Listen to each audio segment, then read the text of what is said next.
ఈరోజు గురకని సర్జరీ అవసరం లేకుండా ఎలా తగ్గించవచ్చో తెలుసుకుందాం. నేను మీ doctor Sriprakash Vinakota, chief ENT surgeon, Microcare ENT hospitals, Hyderabad. ఈరోజు మనం గురకని తగ్గించడానికి ఏ విధమైన మార్గాలు ఉన్నాయి సర్జరీ అవసరం లేకుండా. సర్జరీ అవసరం లేకుండా గురకని తగ్గించాలంటే ముందుగా మనం ఏ స్ట్రక్చర్స్ గురకని కాజ్ చేస్తుందో తెలుసుకోవాలి. ముక్కు ఇక్కడి నుంచి కూడా గొంతు లోపల వోకల్ కార్డ్స్, స్వరనాళాల వరకు కూడా ఎక్కడ ఎయిర్వే అబ్స్ట్రక్షన్ ఉన్నా కూడా గురక వస్తుంది. అయితే ఈ ఎయిర్వే అబ్స్ట్రక్షన్స్ లో ఏ స్ట్రక్చర్స్ ని మనం సర్జరీ అవసరం లేకుండా సరి చేయవచ్చో తెలుసుకుందాం. ముందుగా దానికి మోస్ట్ ఇంపార్టెంట్ థింగ్ టంగ్ అన్నమాట. టంగ్ నాలిక ఒక మజిల్. ఆ నాలిక మజిల్ ని మనం స్ట్రెంథెన్ చేయడం వలన గురకని సర్జరీ అవసరం లేకుండానే తగ్గించవచ్చు. అలాగే లేటరల్ ఫారింజల్ వాల్, టాన్సిల్స్, దాని చుట్టుపక్కల భాగాలన్నింటినీ కూడా కొంతవరకు ఆ చుట్టుపక్కల ఉండే మజిల్స్ ని స్ట్రెంథెన్ చేయడానికి కొన్ని చిన్న చిన్న ఎక్సర్సైజెస్ ఉన్నాయి. అలాగే ప్యాలెట్, మన కొండ నాలుక చుట్టుపక్కల భాగాలన్నింటినీ కూడా ప్యాలెట్ అంటాం. ఆ ప్యాలెట్, సాఫ్ట్ ప్యాలెట్ ని కూడా మనం దాని మస్కులేచర్ ని కూడా కొంతవరకు మనం స్ట్రెంథెన్ చేసి గురకను తగ్గించుకోవచ్చు. ముందుగా ఈరోజు మనం టంగ్ మజిల్స్ ని ఎలా స్ట్రెంథెన్ చేయాలో తెలుసుకుందాం. టంగ్ మజిల్స్ ని స్ట్రెంథెన్ చేయడానికి కొన్ని రకాల ఎక్సర్సైజెస్ ఉన్నాయి. ఎందుకు టంగ్ మజిల్స్ ని స్ట్రెంథెన్ చేస్తే గురక తగ్గుతుంది అనుకుంటే, దానికి ఇప్పుడు గొంతు లోపల వెనకాల భాగం ఇది అనుకుంటే, ఇది టంగ్ మజిల్ అనుకున్నప్పుడు ఇలా నార్మల్గా ఇలా స్పేస్ ఉంటుందన్నమాట రెండింటి మధ్యలో. ఎప్పుడైతే ఇది టంగ్ మజిల్ టోన్ తగ్గిపోయి మనం పడుకున్నప్పుడు వెన్లికల వెనక్కి పడుకున్నప్పుడు అది వెనక్కి పడిపోయింది అనుకోండి, ఎయిర్వే క్లోజ్ అయిపోతుంది. అదే అలా క్లోజ్ కాకుండా స్పేస్ ఇలా మెయింటైన్ అవుతూ ఉంటే గాలి ఫ్రీగా వెళ్తుంది, గురక సమస్య రాదు.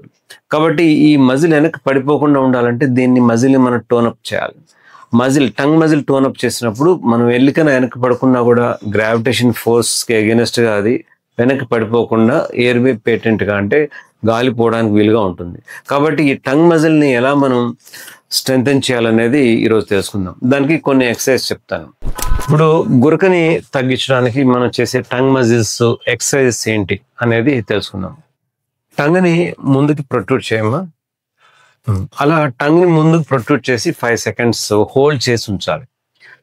హోల్డ్ చేసి ఉంచి అలా ఆ ఎక్సర్సైజ్ని మనం ఒక రిపీటెడ్గా అంటే 5 టైమ్స్ అన్నా చేయాలి. నెక్స్ట్ టంగ్ని ప్రొట్రూడ్ చేసి ఒక స్పూన్ తీసుకొని స్పూన్కి ఎగెనెస్ట్గా మనం ప్రెస్ చేయాలన్నమాట. ఇదే స్పూన్ అనుకుంటే స్పూన్కి ఎగెనెస్ట్గా మనం ప్రెస్ చేయాలి టంగ్ని. అలా 5 సెకండ్స్ హోల్డ్ చేయాలి.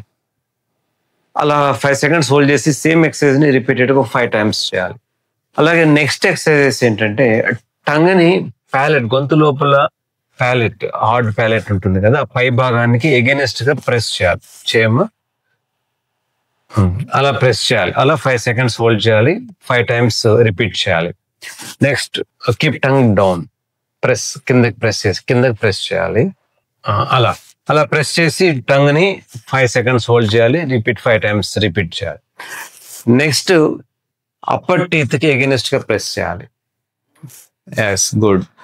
అప్పర్ టీత్కి ఎగెనెస్ట్గా ప్రెస్ చేసి 5 సెకండ్స్ హోల్డ్ చేయాలి, 5 టైమ్స్ రిపీట్ చేయాలట. నెక్స్ట్ లోయర్ టీత్కి ఎగెనెస్ట్గా ప్రెస్ చేయమ్మా. Okay, good. నెక్స్ట్ అప్పర్ టీత్కి ఎగెనెస్ట్గా ప్రెస్ చేసి స్వాలోయింగ్ మూమెంట్ చేయండి. ఓకే, స్వాలోయింగ్ మూమెంట్, ఉమ్మి మింగుతున్నట్టుగా మూమెంట్ చేయాలి. చేయమ్మా. Okay, good. అలా మూమెంట్ చేస్తున్నప్పుడు టంగ్ మూమెంట్ న్యాచురల్గా ఉంటుంది. అలాగే టంగ్ టోటల్ మజిల్ స్ట్రెంత్ కూడా పెరుగుతుంది అనమాట.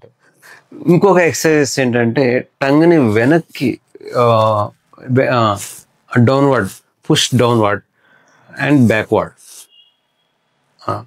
ఈ ఎక్సర్సైజ్ చేయడం వల్ల కూడా టంగ్ మజిల్స్ స్ట్రెంథన్ అవుతాయి అనమాట. సో ఈ టంగ్ మజిల్స్ స్ట్రెంథన్ అయ్యేటప్పుడు ఎప్పుడైతే టంగ్ మజిల్ స్ట్రెంథన్ అవుతుందో మజిల్కి టోన్ పెరుగుతుంది. మజిల్కి టోన్ పెరిగినప్పుడు మనం వెనక్కి వెల్లికలా పడుకున్నా కానీ అది వెనక్కి పడిపోదు. వెనక్కి పడిపోకుండా ఉంటే స్పేస్ ఉంటుంది, గాలి ఫ్రీగా వెళ్తుంది. అలాగే సాఫ్ట్ ప్యాలెట్, కొండ నాలిక భాగాల్ని కూడా మనం అద్దంలో చూసుకుంటూ దాని exercise up and down moments చేయవచ్చు అనమాట. బట్ ఆ సాఫ్ట్ ప్యాలెట్కి ఎక్కువ ఎక్సర్సైజెస్ ఏమి ఉండవు, అప్ అండ్ డౌన్ మూమెంట్స్ చేసినా కూడా సరిపోతుంది. ఇంకోటి మన నెక్ మజిల్స్, లేటరల్ మజిల్స్ అంటే గొంతు లోపల టంగ్ వెనకాల సైడ్న ఉండే భాగాలని లేటరల్ ఫారింజియల్ వాల్ అంటారు. ఆ లేటరల్ ఫారింజియల్ వాల్ మజిల్స్ని కూడా కొంతవరకు మనం స్ట్రెంథెన్ చేయడానికి కొన్ని సింపుల్ ఎక్సర్సైజెస్ ఉన్నాయి. అవేంటంటే ఇంగ్లీష్ ఓఎస్, ఏఈఐఓయు. ఈ లెటర్స్ని ఫోర్స్గా ప్రొనౌన్స్ చేయడం అంటే ఒకసారి పలకమ్మ ఏ ఫోర్స్ఫుల్గా నెక్ మజిల్స్ అన్ని గుడ్ ఈ ఎక్కువసేపు పలకాలి ఈ అట్లా. ఇటువంటి ఎక్సర్సైజ్ చేసినప్పుడు కూడా ఇంగ్లీష్ లెటర్స్ ఓవెల్స్ ఏఈఐఓయు ఈ లెటర్స్ని ఫోర్స్ఫుల్గా పలికినప్పుడు లేటరల్ నెక్ మజిల్స్ కూడా స్ట్రెంగ్త్ అయ్యి కొంతవరకు ఉపయోగపడతాయి. అయితే ఈ మజిల్స్ ఎక్సర్సైజ్ చేయడం వల్ల రియల్గా స్నోరింగ్ తగ్గుతుందా అంటే తప్పకుండా స్నోరింగ్ తగ్గుతుంది. ఎస్పెషల్లీ మైల్డ్ స్లీప్ ఎప్నియా సివియర్గా మోడరేట్ ఆర్ సివియర్గా ఉన్నప్పుడు స్నోరింగ్ ఎందుకు వస్తుందంటే స్ట్రక్చరల్ అబ్నార్మాలిటీస్ ఉన్నప్పుడు, ముక్కు దూలం వంకర కానీ, ముక్కు వెనకాల కంతులు అడినే టిష్యూస్ వంటి పెరిగినప్పుడు, లేదా టంగ్ మజిల్స్ బాగా సివియర్ లాక్సిటీ ఉన్నప్పుడు, ప్యాలెట్ మజిల్స్ సాఫ్ట్గా ఉండి బాగా లాక్సిటీ ఎక్కువగా ఉన్నప్పుడు, ఏజింగ్ ప్రాసెస్లో ఒబెసిటీ వలన డిఫరెంట్ ఎన్నో రీజన్స్ ఉన్నాయి స్నోరింగ్ రావడానికి. ఇవన్నీ కారణాలు ఉన్నప్పుడు మనం ఎన్ని ఎక్సర్సైజ్ చేసినా కూడా దానికి ఫలితం ఉండదు. So moderate to severe sleep apnoea కేసెస్లో దీని రిజల్ట్ చాలా తక్కువగా ఉంటుంది. ఎస్పెషల్లీ మైల్డ్ స్లీప్ ఎప్నియా ఉన్నప్పుడు ఈ tongue exercise, palate, lateral pharyngeal exercise చేసినప్పుడు క్వైట్ ఎఫెక్టివ్ రిజల్ట్స్ వస్తాయి అన్నమాట. మనకి స్నోరింగ్ తగ్గడానికి చాలా ఎఫెక్టివ్గా పనిచేస్తాయి. కాబట్టి ఎస్పెషల్లీ మైల్డ్ కేసెస్లో ఈ ఎక్సర్సైజ్ చాలా ఎఫెక్టివ్గా ఉంటాయి. ఈ ఎక్సర్సైజ్ ప్రతి ఒక్కరూ ఇంటి దగ్గర చేసుకునేవి, దీనికి డాక్టర్ని కూడా సంప్రదించాల్సిన అవసరం లేదు. బట్ ఈ ఎక్సర్సైజ్ చేసినా కూడా తగ్గకుండా ఇంటర్నల్గా ఇంకా అదర్ ప్రాబ్లమ్స్ ఉన్నప్పుడు తప్పనిసరిగా ఈఎన్టీ సర్జన్ని సంప్రదించి, అది కూడా స్లీప్ స్పెషలిస్ట్ని, అంటే ఈఎన్టీ సర్జన్స్ కొంతమంది ఈ స్నోరింగ్ సంబంధించిన స్పెషలిస్ట్ సర్జన్స్ ఉంటారు, వాళ్ళని సంప్రదించి ఈ ట్రీట్మెంట్ తీసుకోవచ్చు స్నోరింగ్ తగ్గించుకోవడానికి. కాబట్టి మనం సర్జరీ అవసరం లేకుండా వాడే విధానాలన్నింటినీ కూడా మనం వాడి దాని మ్యాక్సిమం ఎఫెక్ట్ పొందవచ్చు అనమాట. సో స్నోరింగ్ సంబంధించి నెక్స్ట్ ఎపిసోడ్లో డిఫరెంట్ మెథడ్స్ ఏమున్నాయి, దాన్ని ఆ సర్జరీ అవసరం లేకుండా ఎలా తగ్గించుకోవాలి, సర్జరీతో ఏ విధమైన వాటికి సర్జరీ చేస్తామో అన్నిటి మరింత వివరంగా తెలుసుకుందాం.